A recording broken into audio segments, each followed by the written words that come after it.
اسے انگریز نے ایک خطرناک سازش کے ذریعے پاکستان کا پہلا وزیر خارجہ بنوایا، جس نے اسلام کو مرزا قادیانی سے زیادہ نقصان پہنچایا، جو ساری زندگی پوری دنیا میں مرزا قادیانی کو اللہ کا نبی اور رسول متعارف کراتا رہا۔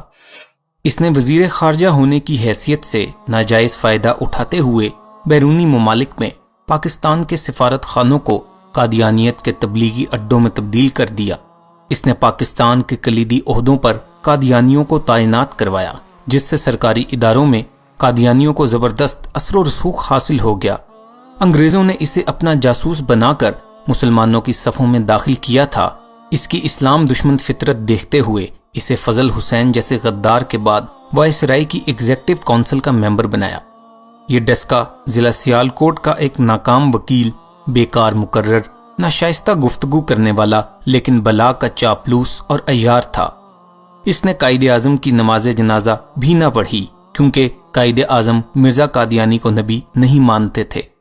اس نے قادیانی مبلغین کی سینکڑوں جماعتیں بیرونی ممالک میں قادیانیت کی تبلیغ کے لیے بھجوائیں اور تبلیغ اسلام فنڈ کے نام پر کروڑوں روپے حکومت سے دلوائے۔ اس نے اپنے آقاؤں کی دی ہوئی پالیسی کے مطابق ساری زندگی برادر اسلامی ممالک سے پاکستان کے تعلقات کشیدہ رکھے۔ اس نے ایک گھناؤنی سازش کے ذریعے ضلع گرداسپور بھارت میں شامل کروا کر وہاں بیٹھے لاکھوں مسلمانوں کو قتل کروایا اور بھارت کو کشمیر پر قبضہ کرنے کا موقع مل گیا۔ اس نے سلامتی کونسل کے پلیٹ فارم پر مسئلہ فلسطین کے بارے میں عربوں سے غداری اور اسرائیل سے وفاداری کی۔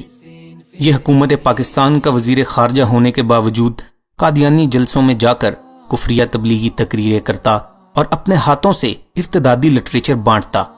جب اس کی ارتدادی سرگرمیوں سے تنگ آ کر پاکستان کے مسلمانوں نے 1953 کی تحریک ختم نبوت چلائی، جس میں اس کو وزارت خارجہ سے ہٹانے کا مطالبہ کیا، لیکن اس وقت کے قادیانی نوازوں نے 10,000 مسلمانوں کو تو شہید کر دیا، 2 لاکھ عاشقان رسول کو قید تو کر لیا، لیکن اس استعماری مہرے کو وزارت خارجہ سے نہ ہٹایا۔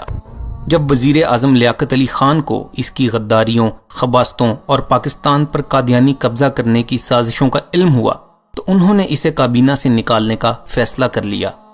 راولپنڈی کے لیاقت باغ میں ایک عظیم الشان جلسہ میں لیاقت علی خان نے اسے کابینہ سے نکالنے کا اعلان کرنا تھا، لیکن لیاقت علی خان ابھی سٹیج پر آ کر اپنی تقریر کے چند الفاظ بول سکے تھے کہ اس کے لے پالک جرمن نژاد قادیانی بیٹے نے لیاقت علی خان پر فائرنگ کر کے انہیں شہید کر دیا۔ یہی وہ غدار تھا جس نے مرزا قادیانی کے پوتے اور منصوبہ بندی کمیشن کے چیئرمین ایم احمد قادیانی اور فوجی جرنیلوں کے ساتھ مل کر مشرقی پاکستان کا سانحہ رونما کروایا تھا۔ وہ اپنے اس کار سیاہ کو اپنی زندگی کا بہترین کارنامہ کہتا تھا۔ اس غدار عظیم کا نام ظفر اللہ قادیانی تھا۔